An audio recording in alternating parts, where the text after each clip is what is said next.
Hello Pokemon Go trainers, it's the Seahawks fan with another Go Battle League video.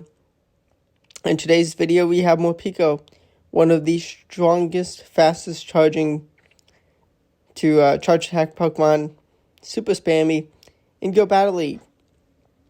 The Pokemon, so Niantic, they unleash something so strong, and it's so much fun to use.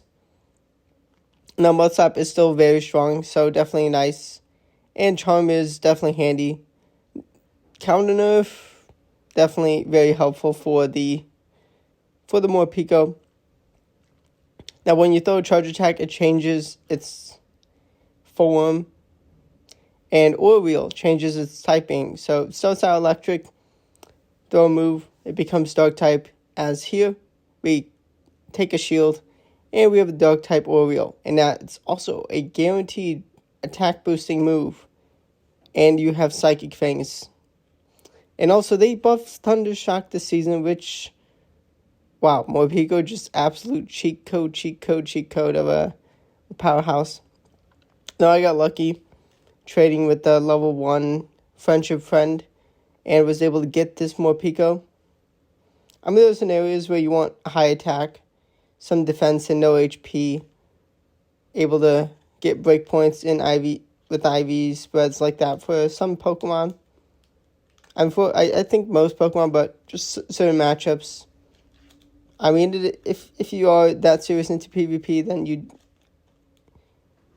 definitely need to make some videos on the intricacies of IVs. But basically, low attack, high HP defense for optimal bulk, and got this very incredible, almost perfect Morpeko. It's I think rank 13, which is just incredible, and the crew to back up the coverage of Mudslappers, Jumpluff, and Shadow Quagsire. This team was featured by Itzaxon.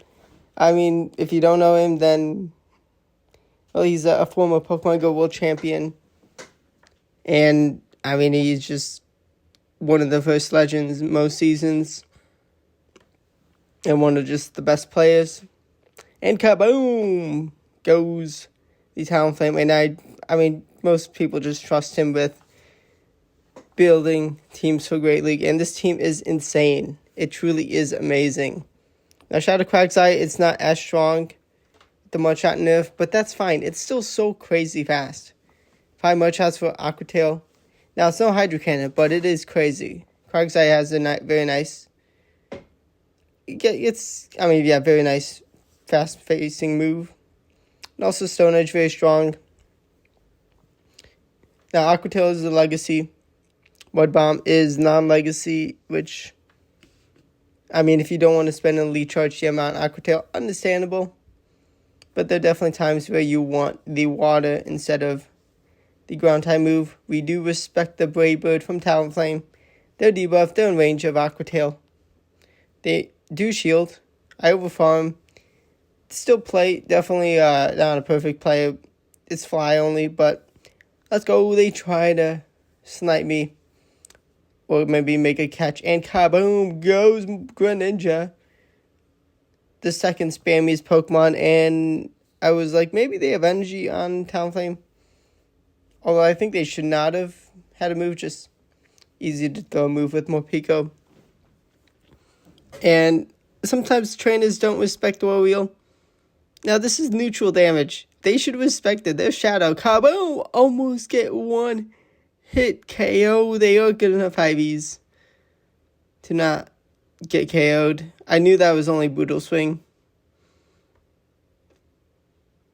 And I do go down, yeah. If I try to go even and get 3 Thunder Shocks in, 2 Mudslaps would have registered, and I would have been done. But still, Jumpluff is just a wall to the Gastron. I should use Gastron and Aura Wheel into a non-shadow, almost one-shots Malamar. But Malamar is bulky enough, generally, to get to 2 moves. I think because of the superpower, they would only gotten 1 especially because I aura-wheeled attack boost. Actually, maybe only one move. Well, if it's good enough, if Ivy's are good enough, possibly two. Maybe. Don't use Malamar enough. They're going to obviously have shielded the Dark-type Aura-wheel. Oh my gosh, take it! Oh, they survived 1 HP in a dream. Well, they shielded the one before, but man, that damage is surreal. I try and make a Rock Slide catch. That would have been fantastic. I'm still in a real good spot. I did throw Aqua Tail into Malamar. Just happy to get this thing out of here. I'm not in range for the KO. Very nice. They're going to struggle to roll out me down. Going to get some energy, get 2 more Aqua Tails. I don't think I could get a parting move, but I'm healthy enough. Jump Bluff. Now, Jump Bluff is a pretty pricey investment if it's good enough IVs. And Energy Ball just takes KO. Now, it is actually one of the calm days I didn't play. I did take a 1 year hiatus or so and missed out quite a lot. Funnily enough, for Go Battle League, I definitely wish I played Jump Bluff calm day. I mean, just for the IVs of getting good Jump Bluffs with acrobatics. I don't think I have built a Jump Bluff with acrobatics, or maybe I do, I think I do have one. But I have plenty of candies. I could 50, no problem. And we're going to take down the Gligar. Oh my gosh, what is my opponent doing? Giving Morpeko a 2-0 shield advantage. They don't have a Mud Slapper to absolutely nuke me. And even then, I could just form change or wheel Dark type to absolutely go ham. I do give up shields too easily to the Fire Punch. Sometimes I just get locked in into trying to go up against 3-turn fast move Pokemons, but I know it is a 2-turn fast move Pokemon. Now we're going to swap out, get rid of those debuffs because we win Charge Attack priority. Morpeko wins against most things. I definitely should know what are the high-end things it loses to. But there's not too many scenarios I can think of that. Actually, I'm not exactly sure. Can't really think of Pokemon Morpeko loses to. Definitely does lose to things. Attack from DX is for sure, but you're not going to see that. And honestly, if they bring that, I should just lose. If they do play good, it's a close battle. Although I probably still won't give a free win. Because you play to the end. And I do not always play to the end, but sometimes I do. And here, Talonflame. Well, I play to the end for winning games. Sometimes I do play to the end to lose. But sometimes mistakes happen. I make plenty of mistakes. And Talonflame, it's gonna not go for a full... Okay, it's charging up its attack. That's fine. I do shield. They are very boosted, so a fly would absolutely go nuclear on me. Just the damage would be crazy. We're going to see a move, another fast move thrown, so they're locked in, able to win Charge Attack priority against the Gator, and I had that move banked, which was a plan. And kaboom, goodbye, Gator, Talonflame, and Dunsparce. If you can get your opponent's shield down. If definitely are times where you can still struggle. Diggersby is still definitely annoying. Try to make a catch of the superpower. That would have been incredible if we did make a catch. Pidgeot. Best Pidgeot. I'm actually not entirely sure on the timing for Go Battle League. The animation, it's I can't exactly tell. And I should go down to the next gust. So I throw. But I had to throw when I did to get them down. They do take both my shields of Malamar. And we are going to find Carbink in the back. Oh my gosh. Now I do also, well, one is the name of the player that I got my amazing Morpeko for. Definitely very, very happy with the Morpeko. Now one day when it gets put in the wild, which, I mean, thankfully Niantic put it in Go Battle League, so it's last season. I mean, I got so many, was able to re-roll a bunch. It was very nice. And we're going to just charge up back-to-back Aquatails, because with the debuffs that were permanent, the Carbink is just in range after all the mud shots. It definitely can build a... I do need a best buddy. Okay, I got a best buddy Carbink that I can build to level 51. I think it's 51 and not 50.5. Definitely something to consider and Go Battle League sometimes. Certain Pokemon, you may be able to best buddy them and get level 51. And that may be something you prefer, just a bit more bulk. Just one extra higher level. Skarmory is back. We took down one Pokemon. And we're going to have Shadow Quagsire to come in. Stone Edge is going to kaboom. They may just be in range of the Aqua Tail. I do go straight for Aqua Tail when I can. And I take a shield. Beautiful. I do go for another. I can take another shield. The last shield. Yes, I do. I'm going to actually... No, I do let it go. Because Morpeko... Oh, it's a Bastiodon. Okay, interesting. Now, Bastiodon, you would think is a problem for the Morpeko. I feel like that's not Smackdown. I mean, it is doing less damage than... Maybe I'm just crazy, but I feel like that's not Smackdown. We're going to go for Electric type War Wheel to take the KO. And we're going to just Thunder Shock down the Skarmory. Let's go. Now this team, I am recovering a lot of Elo. Terrible lead into Wigglytuff. And Starmie. Definitely, I really needed to try Starmie. Now they want alignment, so I'm expecting a shield, which they do. Let's go. Shadow Crag takes the shield. Actually, now that I think... Yeah. Never mind. Stone Edge takes another shield, and we get to one last Stone Edge. IVs are just good enough to win alignment, take a shield.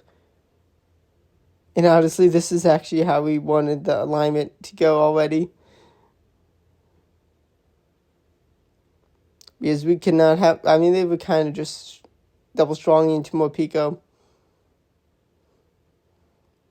But this is way better. We just needed a shield advantage with the right time for the energy gain. We have a Wheel 2 kaboom! That neutral damage, we do get Charm down, Farm down. But they couldn't clean up the jump puff with the shield. Terrible lead. We safe swap Quagsire. Definitely smart to bring in the not always best answer. It can definitely be tricky if it's something that you really only have one answer to. Can definitely be tough if you're running a BA team and you find the thing you're double weak to. They did actually no-shield the Stone Edge. That's annoying. They bring in the Gastrodon and they get walled by the Jump Puff. And they don't want that smoke because, well, no-shielded Morpeko is still crazy.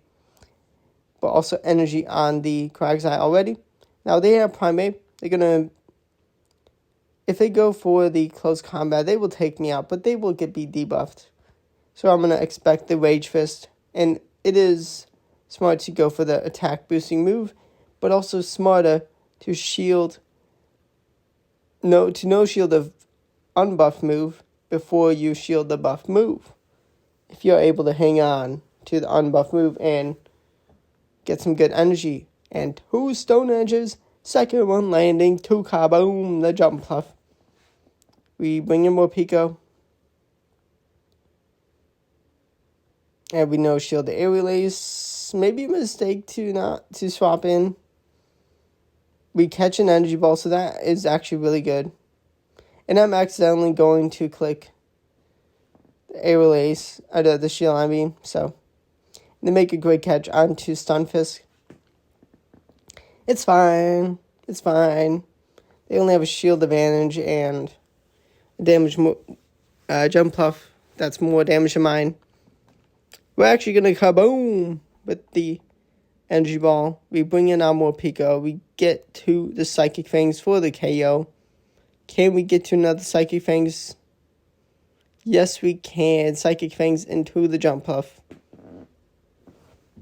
And they do commit a shield, and they are going to go down. I think they did throw a charge attack, but they go down. If they didn't, then I could have just done the shock down, save a second or two. It's fine. Securing the win is definitely worth it. Your match into Morpeko. I feel like they do win charge attack priority, which they do. I mean, you can play either way. Sometimes I do go for oil wheel straight away. They run for Psychic Fangs like me. We both know shielded. It is important to note that they win charge attack priority. So I'm like, let's bring in the save swap of Jump Fluff. And we're going to drag out Drifblim, Shadow Drifblim, which is actually really fantastic. We're able to take a shield. Because, yeah, they want to get the Astonish damage going. Actually, maybe I could have thrown one more Fairy Wind in. We're just going to bring in more Pico. I should have sacrificed the Jump Puff, but it's fine. We are debuffed. We're going to get rid of that debuff with the Overwheel Kaboom. They are just going to have 5Es to hang on. They do Overwheels. Thankfully, I shielded. And I'm going to make a mistake. I definitely clicked Psychic Fangs. I definitely should have been spamming the click. I think I did, like, I was tapping on the screen outside of that after I clicked Psychic Fangs. But thankfully, Shadow Croc's is still very healthy. It can hang on from any move, at least once. And I have 2 moves now, and they've been chipped enough. So thankfully not going to lose the battle because of my silly mistake. But also, I do think, I think the move should have been registered with Morpeko. But into Morpeko, next target, Superior, resisted Oil Wheel. We expect air relays, and actually, I gotta respect running Leaf Tornado. Actually, is not a really good choice right now, and I think I may have to try that. Actually, may have to steal the team. I do get to a Psychic Fangs. It may take them out. It doesn't. It's close. We have Jump Puff to Fairy Wind down. But actually, they were able to get a lot of damage onto me. I do have Shadow Croc's Eye, which is a pretty good closer. They actually get to 3 moves, which is tough. They have more Pico. I may be debuffed. Maybe. I'm able to get some big damage, and I mean, if it's electric type or wheel, fine. I don't mind too much. But we got a Starmie, and we full send 2 kaboom this Starmie. And the Morpeko is not going to be able to handle the smoke of my shot. But thank you for watching. Subscribe to the channel for daily Go Battle League videos. Climbing back some elo with this Morpeko team. Hopefully I can get back to the 2400s. Maybe veteran in Great League. Gonna have Ultra League after, which I think is possibly maybe my better league as opposed to great. Master League still will be just my best, even with the fumble, the crumble before it left. But thanks for watching. Stay tuned. Let me know how you went with this team, if you did try it, just Morpeko in general. Have you enjoyed battling it at times, even though it's very strong? I'm sure. I mean, it's no shame in getting wrecked by a Morpeko. It's very strong Pokemon, just the damage. Ultimate Glass Cannon. But thanks for watching, and goodbye.